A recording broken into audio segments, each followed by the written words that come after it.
नामे रुचि, नाम जपना और नाम में रुचि होना, यह बहुत बड़ी अंतराय की बात है। जिससे नाम जपते हैं हमारा कल्याण हो जाए, हमारे पाप नष्ट हो जाएं, दुख मिट जाए, बहुत अच्छा है, प्रशंसनीय है। इसी भाव से चलो, तुम्हारा मंगल हो जाएगा। पर यहां जो कह रहे हैं वो इस भाव का नहीं है कि पाप नष्ट हो जाए, हमारा दुख मिट जाए, नहीं, ये रुचि।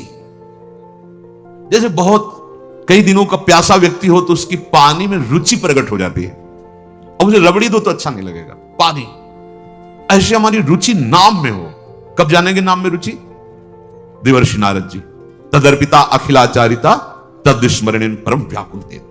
हमारा हृदय अगर नाम छूटने लगे तो व्याकुल होने लगे तो जानो। गोस्वामी श्री तुलसीदास जी दोहावली में कहते हैं, तुलसी प्रीति प्रतीति सो राम नाम जप जाग, किए होई विधि दाहिनो देई अभाग्य ही भाग।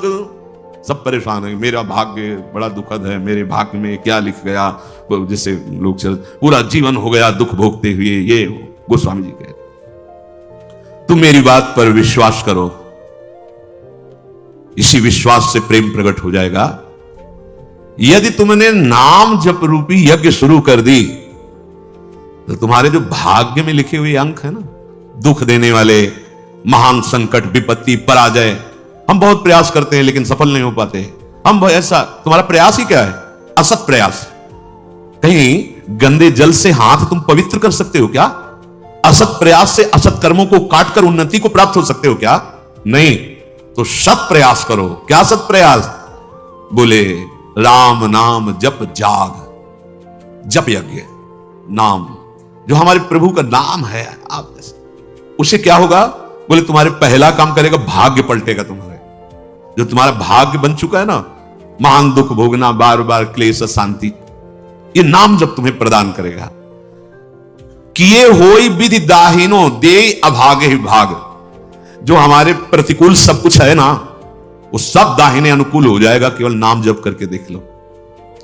ऐसे भाग्यवान बन जाओगे कि तुम जिसे देख लोगे, छू दोगे, उसके वाम भाव सब नष्ट हो जाएंगे।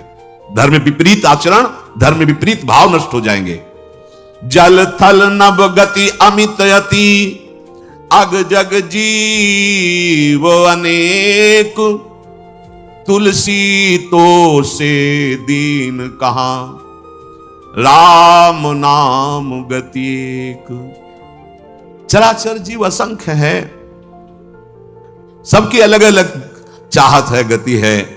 किसी की जल में बहुत गति है, अब तैरना नहीं आता तो आपका शरीर पूरा हो जाएगा जल में, लेकिन मछली, कछुआ, मगरमच्छ, इनकी तो गति है, उसी में आनंदित रहते हैं। किसी की पृथ्वी में गति है, किसी की आकाश में गति है, पर मेरे जैसे की गति तो एकमात्र केवल नाम गति है। समझो, भाव कह रहे हैं कि जैसे जलचर जीव जल में ही केवल सुखी रहता है, थलचर थल में, वायु वाला वायु में, तुलसी का सुख क्षेत्र तो केवल नाम है, नाम। श्री हरिवंश नाम नित कहो, नाम प्रताप नाम फल लहो, नाम हमारी गति सदा। रसना सापिनी बदन बिल, जे न जपहि हरि नाम, तुलसी प्रेम न राम सो, ताहि विधाता बाम। ये सांप की जीभ की तरह लप लप लप लप, ये खा लूं, ये बोल लूं, ये प्रपंच कर लूं। ये सर्पिणी के समान जीव है, और ये शरीर, ये मुख एक बिल के समान है। यदि तुमने अपनी जिह्वा से हरिनाम जप नहीं किया तो जितनी अनुकूलता लिखी भी है वो सब प्रतिकूलता में बदल जाएगी। आपको लगेगा कि ये कैसी बात, नाम न जपे तो हमारे भाग्य से जो अनुकूलता लिखी वो भी प्रतिकूलता हो जाए। हाँ, हो जाएगी। भगवत विमुख की प्रत्येक अनुकूलता प्रतिकूलता से भी भयानक दुख देने वाली होती है, और भगवत सन्मुख की प्रत्येक प्रतिकूलता करोड़ों अनुकूलताओं से भी बढ़कर सुख देने वाली होती है। पढ़ के प्रसंग देख लेना, श्रीमद् भागवत में समंतक मणि का प्रसंग, सत्यराजित का, भारी अनुकूलता समंतक मणि मिली और श्री कृष्ण से विमुख हैं, तो दोनों भाई मारे गए और हाथ कुछ नहीं लगा। भारी अनुकूलता, भारी प्रतिकूलता में है यदि भगवत विमुख हो, तभी तो जिसको लगता है कि मैंने जीवन में बहुत कुछ प्राप्त किया, यश, मान, सम्मान, प्रतिष्ठा, रुपया, पैसा, ये क्या है, क्या है। जैसे स्वप्न में राजा बने जगह तो कुछ नहीं, ऐसे ही जिस समय अंतिम समय आएगा उस समय तुम्हारे होश ठिकाने होंगे, पर तुम कुछ करने लायक नहीं होंगे। इसलिए जो नाम जप नहीं कर रहे, मानो अपने जीवन को जितनी भी अनुकूलता सब प्रतिकूलता में बदल रहे हैं।